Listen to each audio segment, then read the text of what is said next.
എൻ്റെ പേര് സിലു. ഞാൻ ഇൻഫാൻറ്റ് ജീസസ് ചർച്ച് കല്ലേറ്റുംകരയിൽ നിന്ന് വരുന്നു. ഞാൻ 2022 ജൂലൈ മുതൽ ഉടമ്പടിയിലാണ് ജീവിക്കുന്നത്. ഞാനൊരു 2024 ജൂണിൽ ഞാനൊരു പ്രാവശ്യം സാക്ഷ്യം പറഞ്ഞിട്ടുണ്ട് അമ്മയുടെ അൾത്താരയിൽ. ഇതെനിക്ക് എൻ്റെ 2ാം സാക്ഷിയാണ് ഞാൻ അമ്മയുടെ അൾത്താരയിൽ പറയുന്നത്. ആദ്യമേ തന്നെ അമ്മയുടെ അൾത്താരയിൽ സാക്ഷ്യം പറയാനായിട്ട് ഞാൻ ഒരുപാട് ആഗ്രഹിച്ച് നിയോഗം വെച്ച് പ്രാർത്ഥിച്ചിരുന്നു. എനിക്ക് അത് ഉടമ്പടിയിലെ നിയോഗങ്ങൾക്ക് മാത്രമല്ല, അല്ലാതെ തന്നെ ഒരുപാട് അനുഗ്രഹങ്ങളാൽ അമ്മ എന്നെ വഴി നടത്തുന്നുണ്ട്.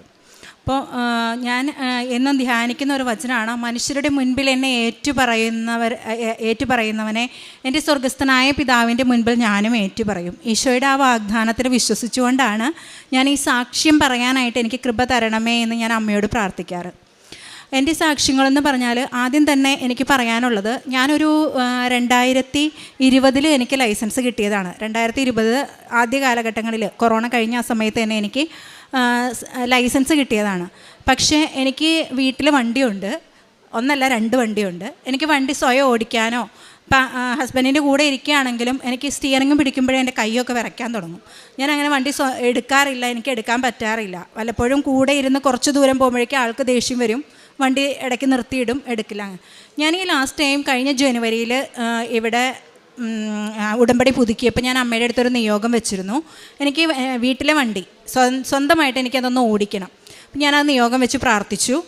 ഒരു 4 ദിവസം ഒരാളുടെ സഹായത്തോടു കൂടി ഞാനത് ഓടിക്കാൻ തുടങ്ങി. പിന്നെ ഇപ്പോൾ ഞാൻ സ്വന്തമായിട്ട് വണ്ടി എടുക്കുന്നു. ഞാൻ ഉടമ്പടി തൈലം സ്റ്റിയറിങ്ങിൽ, അതുപോലെ ബ്രേക്കിൽ, ക്ലച്ചിൽ, ആക്സിലറേറ്ററിലെല്ലാം ഉടമ്പടി തൈലം കൊണ്ട് കുരിശ് വരച്ച് പ്രാർത്ഥിച്ച് മാതാവിൻ്റെ ഉപ്പ് ഞാനിരിക്കുന്ന സീറ്റിലും ഒക്കെ ഇട്ടിട്ടാണ് പ്രാർത്ഥിച്ചിട്ടാണ് ഞാൻ വണ്ടി എടുക്കുന്നത്. അങ്ങനെ എടുത്ത് എനിക്കിപ്പോൾ സ്വന്തമായിട്ട് ഞങ്ങളുടെ വീട്ടിലുള്ള വണ്ടി എനിക്ക് സ്വന്തമായിട്ട് എടുക്കാം. ഞാൻ എൻ്റെ കുഞ്ഞുങ്ങളെ കൊണ്ട് അമ്മയുടെ അടുത്ത് പോയി ടൗണിൽ, തൃശ്ശൂർ ടൗണിലൊക്കെ എനിക്ക് വണ്ടി ഓടിക്കാൻ സാധിച്ചു. അതാണ് എൻ്റെ 1ാമത്തെ സാക്ഷ്യം. 2ാമത് എനിക്ക് പറയാനുള്ളത്, എൻ്റെ ഈ ലെഫ്റ്റ് ഷോൾഡർ ഒരു 6 മാസം മുൻപ് പെട്ടെന്ന് എനിക്കൊരു വേദന വരികയാണ്. ഞാൻ സ്റ്റാഫ് നഴ്സാണ്. ഞാൻ ചാലക്കുടി സെൻറ്റ് ജെയിംസിൽ വർക്ക് ചെയ്യുന്നുണ്ടായിരുന്നു.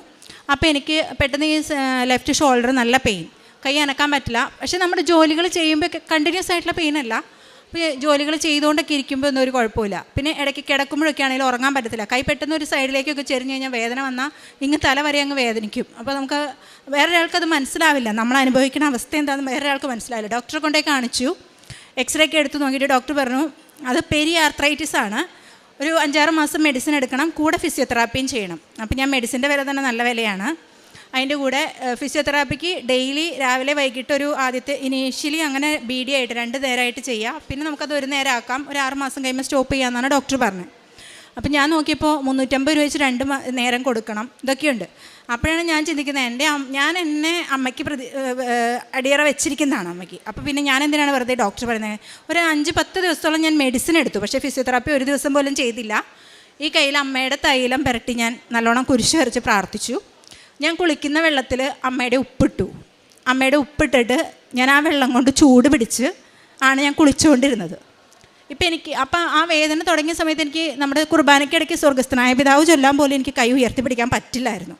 കാരണം ഇങ്ങനെ നമ്മൾ ഓർക്കാതെ നമുക്ക് വിശുദ്ധ കുർബാനയിൽ നമ്മൾ പെട്ടെന്ന് കൈ ഉയർത്തും. പക്ഷേ ഇത്ര വരെ വരുമ്പോഴത്തേക്ക് എൻ്റെ കൈ ഇവിടെ നിന്ന് തുടങ്ങി ഇങ്ങനെ വേദന വന്നിട്ട് ഞാൻ തന്നെ കൈ പുറകോട്ട് വലിക്കും. പിന്നെ ഞാനിങ്ങനെ കുഞ്ഞു പിള്ളേരെടുക്കണ പോലെ ഇങ്ങനെ നിന്നിട്ടാണ് സ്വർഗസ്ഥനായ പിതാവ് അവസാനിപ്പിക്കുക. അപ്പോൾ എനിക്ക് എൻ്റെ ജപമാല തീരുന്നവരെ എനിക്ക് കൈ ഉയർത്തിപ്പിടിച്ച് പ്രാർത്ഥിക്കാം. ഞാൻ നമ്മുടെ മാതാവിൻ്റെ പ്രാർത്ഥനകൾക്ക് രാവിലെയും വൈകിട്ടും ഞാൻ കൈ ഉയർത്തിപ്പിടിച്ച് പ്രാർത്ഥിക്കുന്നു. ഇപ്പോൾ എനിക്ക് കുർബാനയ്ക്ക് ഇടയ്ക്ക് ഞാൻ കൈ ഉയർത്തിപ്പിടിച്ചു, എനിക്ക് വേദനയില്ല. ഞാൻ പിന്നെ ഫിസിയോതെറാപ്പി ചെയ്തിട്ടില്ല. ഇത് ഞാൻ അമ്മയുടെ അനുഗ്രഹം തന്നെയായിട്ടാണ്, ഈശോയിൽ നിന്ന് അമ്മ എനിക്ക് വാങ്ങി തന്ന അനുഗ്രഹമായിട്ട് തന്നെയാണ് ഞാൻ വിശ്വസിക്കുന്നത്. പിന്നെ ഞാൻ ഒരു OET ട്രെയിനറായിരുന്നു. ഞാൻ സൗദിയിൽ വർക്ക് ചെയ്ത് തിരിച്ചു വന്നിട്ട് ഞാൻ OET ട്രെയിനറായിട്ട് ജോലി ചെയ്യുമായിരുന്നു. OET ട്രെയിനറായിരുന്നിട്ട് കൂടി ഞാൻ സ്പീക്കിങ്ങും റൈറ്റിങ്ങും ഞാൻ പഠിപ്പിക്കുന്ന കുട്ടികൾ എത്രയോ പേര് Ireland, UK, New Zealand, Australia work ചെയ്യുന്നുണ്ട്. സ്റ്റിൽ ഞാൻ OET എഴുതിയിട്ട് എനിക്ക് ലിസണിങ് കിട്ടിയിട്ടില്ല. ഞാൻ എപ്പോൾ എഴുതിയാലും ബാക്കി 3 മോഡ്യൂളും എനിക്ക് A ഉണ്ടായിരിക്കും. ലിസണിങ് 290, അതായത് C+ പോലും കിടക്കില്ല. അങ്ങനെയായിരുന്നു. അപ്പോൾ എനിക്ക് ഒരു രാജ്യത്തും പോകാൻ പറ്റില്ല. ഞാനിങ്ങനെ ട്രെയിനറായി ഫ്രണ്ട്സ് എല്ലാം ഈ പഠിപ്പിച്ച സ്റ്റുഡൻസും മറ്റുള്ളവരൊക്കെ എല്ലായിടത്തും പോകാൻ തുടങ്ങിയപ്പോഴാണ് എൻ്റെ മനസ്സിലൊരാഗ്രഹം തോന്നി തുടങ്ങിയത്. കുട്ടികൾ എന്നോട് ഇങ്ങനെ ചോദിക്കാൻ തുടങ്ങിയത്, മമ്മിക്ക് എന്താ, എൻ്റെ മക്കൾ എന്നോട് ചോദിക്കാൻ തുടങ്ങിയത് മമ്മിക്ക് എന്താ പോയാലെന്ന്. അങ്ങനെയാണ് എഴുതുന്നത്. 6 പ്രാവശ്യം എഴുതി, 6 പ്രാവശ്യം ലിസണിങ് 290. അതിലങ്ങോട്ടും പോകില്ല ഇങ്ങോട്ടും വരില്ല, എപ്പോഴും 290. അത് കഴിഞ്ഞപ്പോൾ അപ്പോൾ എന്നും എക്സാമിന് പോകുന്നതിന് മുമ്പ് ഞാൻ ഇതുപോലെ സ്റ്റുഡൻസ് വന്ന് പ്രാർത്ഥിക്കുന്ന പോലെ അച്ഛൻ്റെ അടുത്ത് വരും, അച്ഛൻ ബ്ലെസ് ചെയ്തിട്ട് തന്നെയാണ് ഞാൻ പോകുന്നത്. പക്ഷേ ഞാൻ അച്ഛനോട് അതിനെപ്പറ്റി ചോദിക്കുകയോ അങ്ങനെയൊന്നും ചെയ്തിട്ടുണ്ടായിരുന്നില്ല. ഈ ആറ് പ്രാവശ്യം കഴിഞ്ഞ് കഴിഞ്ഞപ്പോൾ ഇവിടെ നമ്മുടെ ഒരു ബ്രദർ എന്നോട് പറഞ്ഞു, നീ അച്ഛനെ കണ്ടിട്ട് ഒരു മെസ്സേജ് എടുക്കുമെന്ന് പറഞ്ഞു. അങ്ങനെ ഞാൻ അച്ഛനെ കണ്ടു. അതിനുവേണ്ടി എനിക്ക് ഒരു മെസ്സേജ് എടുക്കാൻ വേണ്ടി എനിക്ക് ടോക്കൺ കിട്ടി. ഞാൻ അച്ഛനെ കണ്ടപ്പോൾ അച്ഛൻ എന്നോട് പറഞ്ഞു, നീ പോകും, നീ യൂറോപ്പിൽ പോകും, നിനക്ക് പരീക്ഷ കിട്ടോ ഇല്ലയെന്നൊന്നും എനിക്കറിയില്ല, നീ യൂറോപ്പിൽ പോകും, അത് പറഞ്ഞു.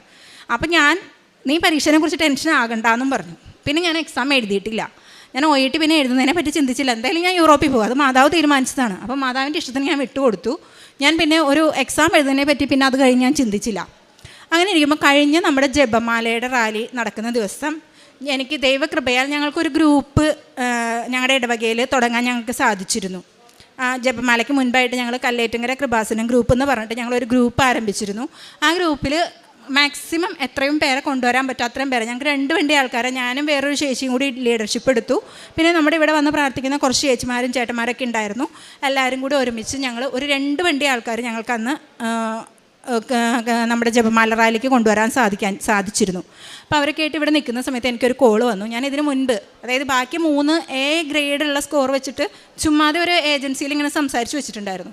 അപ്പോൾ അവരുടെ ഒരു കോൾ വരാണ്, ഇങ്ങനെ അയർലൻഡിലൊരു ഓപ്പർച്യൂണിറ്റി ഉണ്ട്, പക്ഷേ ഹോസ്പിറ്റലിലേക്കല്ല, ഇപ്പോൾ നമ്മുടെ എല്ലാ രാജ്യങ്ങളിലേക്കും ക്ലോസ് ആയി കിടക്കുകയാണ്. അപ്പോൾ ഒരു കെയർ ഹോമിലേക്ക് ഒരു ഓപ്പർച്യൂണിറ്റി ഉണ്ട്. അവർക്ക് ഇച്ചിരി എക്സ്പീരിയൻസ് ഉള്ള, എനിക്കപ്പോൾ ഒരു 25 years എക്സ്പീരിയൻസ് ഉണ്ട് നേഴ്സിംഗ് ഫീൽഡ്. അപ്പോൾ അവർക്കൊരു എക്സ്പീരിയൻസ് ഉള്ള ഒരാളെ ആവശ്യമുണ്ട്. സോ നിനക്ക് പോകാൻ താല്പര്യം ഉണ്ടെങ്കിൽ നമുക്ക് ഫോർവേഡ് ചെയ്യാം. അപ്പോൾ ഇവിടെ നിന്ന് എനിക്ക് ആ കോൾ വന്നതുകൊണ്ട് തീർച്ചയായിട്ടും ഞാൻ വിശ്വസിച്ചത് അമ്മയുടെ നിയോഗമാണ്. ഞാൻ പറഞ്ഞു, ഞാനിപ്പോൾ എനിക്കൊരു അഭിപ്രായം പറയാൻ പറ്റില്ല, ഞാനൊന്ന് വീട്ടിൽ സംസാരിച്ചിട്ട് പറയാം. അങ്ങനെ പറഞ്ഞ് കോൾ വെച്ചിട്ട് ഞാൻ ജപമാല റാലി കഴിഞ്ഞ് വീട്ടിൽ ചെന്നു, ഹസ്ബൻഡായിട്ട് ഡിസ്കസ് ചെയ്തു. കാര്യങ്ങളൊക്കെ കഴിഞ്ഞ് കഴിഞ്ഞപ്പോൾ ഞങ്ങളതിന് ബൈബിൾ എടുത്ത് വെച്ച് പ്രാർത്ഥിച്ചിട്ട് ഞങ്ങൾ വചനം എടുത്തപ്പോൾ എനിക്ക് കിട്ടിയത്, അന്ന് എനിക്ക് പക്ഷേ ആ വചനഭാഗത്തിൽ അച്ഛൻ പറയുന്ന പോലെ ശുഭം, അതെനിക്ക് ഈ ലാസ്റ്റ് 2 ആഴ്ചകളിലാണ് അച്ഛൻ്റെ ഡെയിലി ബ്രെഡിലും ധ്യാനത്തിലൊക്കെയാണ് അതിനെക്കുറിച്ചുള്ള ആ ഒരു പൂർണ്ണത എനിക്ക് മനസ്സിലായത്. അന്ന് ഞാൻ ആ ശുഭം എന്നുള്ള വാക്കിനെ എനിക്ക് മനസ്സിലായിട്ടുണ്ടായിരുന്നില്ല. എന്നിരുന്നാലും എനിക്ക് കിട്ടിയ വചനം തോബിത്തിൻ്റെ പുസ്തകം 5ാം അധ്യായമാണ് എനിക്ക് കിട്ടിയത്. അതിൽ തോബിയാസിനെ വിടുന്നുണ്ട് റാഗുവേലിൻ്റെ അടുത്തേക്ക്. അപ്പോൾ തോബിത്ത് അവന് കൂട്ടിൽ ആരെങ്കിലും വേണ്ടി അന്വേഷിക്കുമ്പോൾ റാഫേൽ മാലാഖേനെ അവർക്ക് ദൂതനെ കൂട്ടുകാരനായിട്ട് കിട്ടുന്ന ഒരു ഭാഗമാണ് എനിക്ക് വായിച്ചപ്പോൾ കിട്ടിയത്. അപ്പോൾ ഈ ഏജൻസി അങ്ങനെയായിരിക്കും എന്നാണ് എൻ്റെ മനസ്സിലപ്പം എനിക്ക് തോന്നിയൊരാശയം.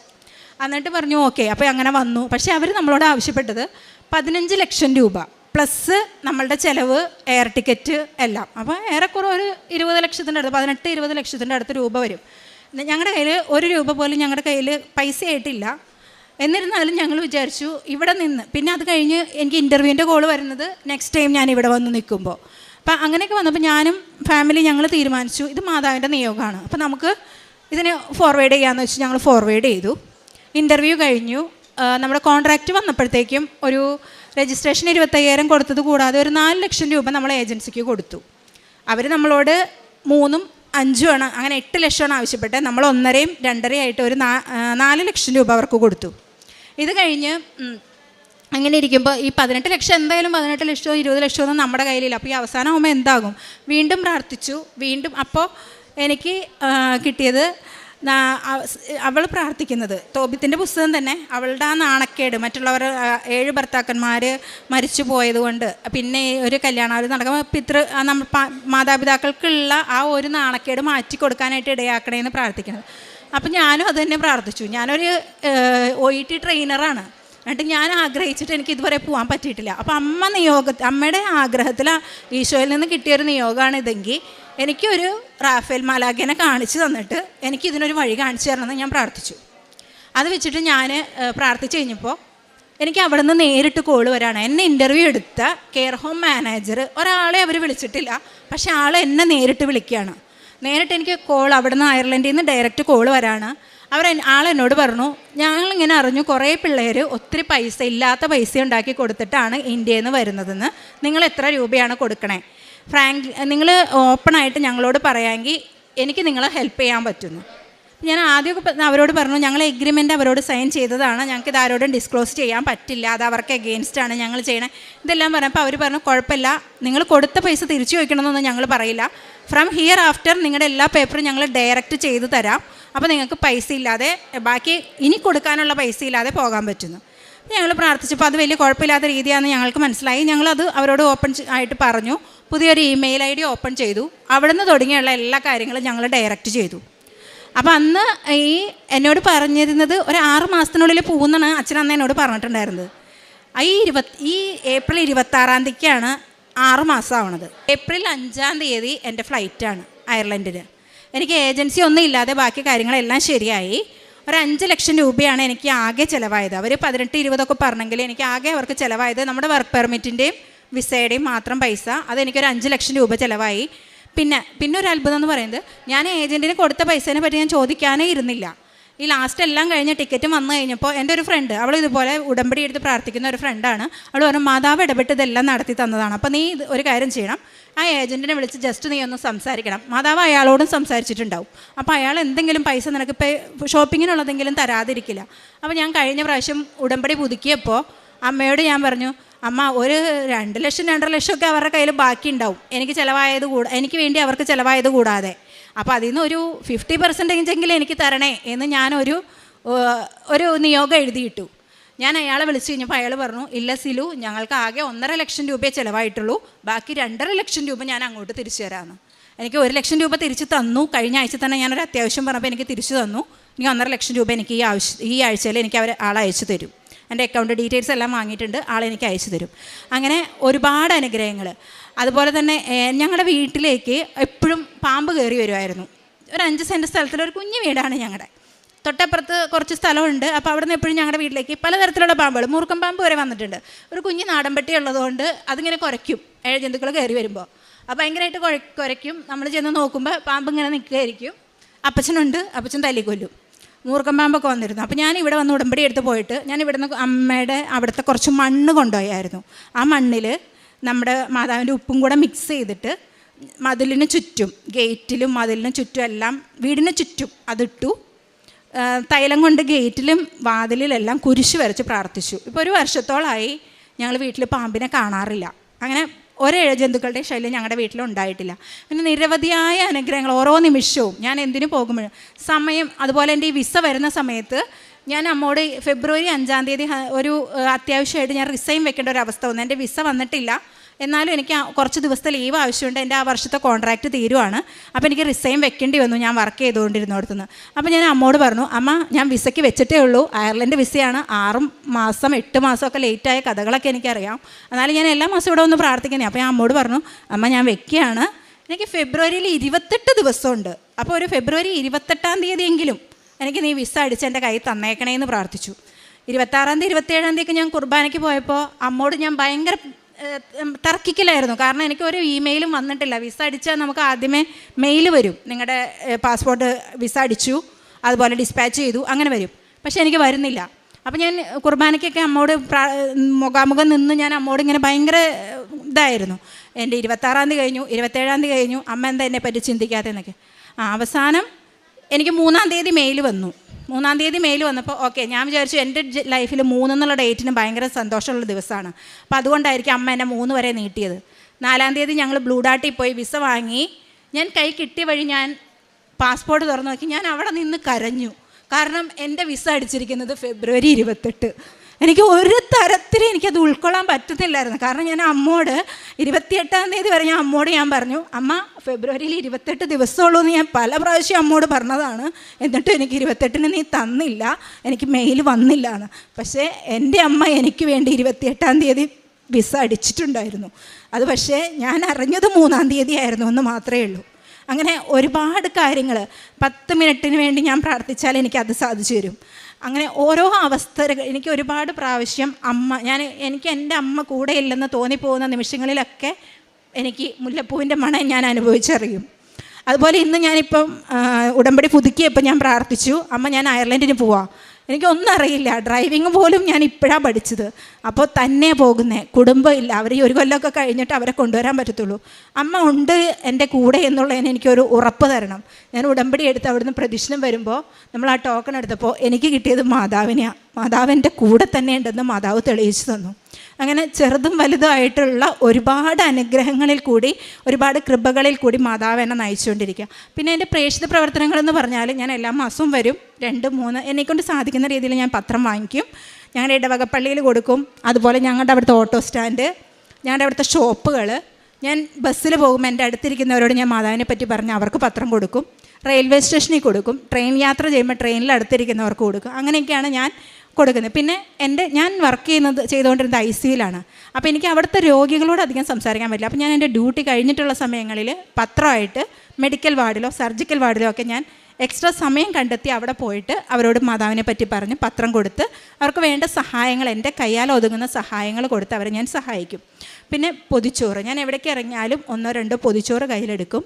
അത് അർഹിക്കുന്നവർക്ക്, ടൗണിലേക്ക് നമ്മൾ ഇറങ്ങിക്കഴിഞ്ഞാൽ ബസ് സ്റ്റാൻഡിലൊക്കെ ആരെങ്കിലുമൊക്കെ ഉണ്ടായിരിക്കും അവർക്ക്. അല്ലാതെ ഒരു ബൾക്കായിട്ട് ചെയ്യാൻ എന്നെക്കൊണ്ട് സാധിക്കാറില്ല. സാധിക്കുന്ന രീതിയിൽ ഞാൻ പൊതിച്ചോറ് കൊടുക്കും. പിന്നെ അനാഥാലയങ്ങളിലാണെങ്കിലും, പിന്നെ ഞാൻ കൂടുതലും കണ്ടിന്യൂസ് ആയിട്ട് ഒരു സ്ഥലത്തല്ല ചെയ്യുന്നത്.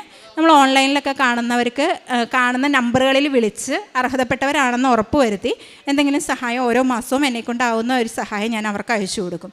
പിന്നെ എൻ്റെ കാരുണ്യ പ്രവൃത്തികളൊക്കെ അതാണ്, പ്രേക്ഷിത പ്രവർത്തനങ്ങൾ. എൻ്റെ ആത്മീയ വളർച്ച എന്ന് പറഞ്ഞാൽ വിശുദ്ധ കുർബാന, കുമ്പസാരം, ഓരോ ദിവസവും പുതിയ പുതിയ ബോധ്യങ്ങളാണ് വിശുദ്ധ കുർബാനയെ പറ്റി എനിക്ക് ലഭിച്ചുകൊണ്ടിരിക്കുന്നത്. നമുക്ക് ആ കുർബാന ആദ്യം മുതൽ അവസാനം വരെ നമ്മളത് മനസ്സിലാക്കി എനിക്ക് കുർബാനയെ സംബന്ധിക്കാൻ സാധിക്കുന്നു. കുമ്പസാരം മുടങ്ങാതിരിക്കുക, എൻ്റെ മക്കളും ഞാനും ഭർത്താവും കുമ്പസാരത്തിലും വിശുദ്ധ കുർബാനയിലും നിലനിൽക്കുന്നു. ഓരോ കാര്യങ്ങളും വരുമ്പോൾ മാതാവിനോടാണെങ്കിലും ഈശോയോടാണെങ്കിലും അഭിപ്രായം ചോദിക്കാനുള്ള ഒരു കൃപ ലഭിക്കുന്നു. പിന്നെ ഏറ്റവും കൂടുതലായിട്ട് മറ്റുള്ളവരെ എനിക്ക് മാതാവിനെ പറ്റി പറയാൻ, ദിവസത്തിൽ ഒരാളോടെങ്കിലും ഞാൻ അമ്മയെ പറ്റി പറയണം. അത് വചനം വെച്ച് പറയണം. അവർക്കൊരു വചനം പറഞ്ഞു കൊടുത്ത് ആ വചനത്തിൽ നിന്നൊരു ബോധ്യം അവർക്കുണ്ടാക്കി കൊടുക്കണം എന്ന ആഗ്രഹത്തോടെയാണ് ഞാൻ എല്ലാ ദിവസവും രാവിലെ എഴുന്നേൽക്കുന്നത്. അപ്പോൾ എഴുന്നേൽക്കുമ്പോൾ തന്നെ ഞാൻ ഒരു വചനം പ്രാർത്ഥിച്ച് ഒരു വചനം എടുത്തിട്ട് ആ വചനമായിരിക്കും ഞാൻ ആ ദിവസത്തിൽ ആരോടെങ്കിലുമൊക്കെ സംസാരിക്കുമ്പോൾ അവർക്ക് ഞാൻ പറഞ്ഞു കൊടുക്കുന്നത്. അതിനുള്ളൊരു വഴി, അത് സംസാരിക്കാനുള്ളൊരു വഴി തന്നെ എനിക്ക് തുറന്ന് കിട്ടാറുണ്ട്. ഇതൊക്കെയാണ് എൻ്റെ അനുഭവ സാക്ഷ്യങ്ങളും എൻ്റെ ക്രിസ്തീയ ജീവിതവും. ഇത്രയും വലിയ അനുഗ്രഹങ്ങൾ എൻ്റെ ജീവിതത്തിൽ തന്ന അമ്മയ്ക്കും ഈശോയ്ക്കും 1000 നന്ദി. വെളിപ്പാടിൻ്റെ പുസ്തകം 7-ാം അധ്യായത്തിൽ 16 മുതലുള്ള തിരുവചനങ്ങൾ അരുളി ചെയ്യുന്നു: ഇനിയൊരിക്കലും അവർക്ക് വിശക്കുകയോ ദാഹിക്കുകയോ ഇല്ല, വെയിലോ ചൂടോ അവരുടെ മേൽ പതിക്കുകയില്ല. എന്തെന്നാൽ സിംഹാസന മധ്യത്തിലിരിക്കുന്ന കുഞ്ഞാട് അവരെ മേയ്ക്കുകയും ജീവജലത്തിൻ്റെ ഉറവകളിലേക്ക് നയിക്കുകയും ചെയ്യും. ദൈവം അവരുടെ കണ്ണുകളിൽ നിന്ന് കണ്ണുനീർ തുടച്ചു മാറ്റും. സിലു ബിജു എന്ന ഈ മകള് തൻ്റെ ജീവിതത്തിൽ സിംഹാസന മധ്യത്തിലിരിക്കുന്ന കുഞ്ഞാടിൽ നിന്ന് പരിശുദ്ധ അമ്മയാകുന്ന വാഗ്ദാന പേടകം തൻ്റെ ജീവിതത്തിലേക്കും കുടുംബത്തിലേക്കും ചൊരിഞ്ഞ കൃപകളെ ഇവിടെ പ്രഘോഷിക്കുകയാണ്. തൻ്റെ ഡ്രൈവിംഗ് ലൈസൻസ് മുതൽ, അതായത് 2020 അത് റെക്കോർഡിക്കലായിട്ടുണ്ട്. പക്ഷേ തൻ്റെ പേടി മാറുന്നില്ല. എങ്ങനെ തനിക്കത് ഉടമ്പടി നേർച്ച വസ്തുക്കളിലൂടെ തനിക്കിന്ന് അനായാസം ഡ്രൈവ് ചെയ്യാൻ പറ്റുന്നു.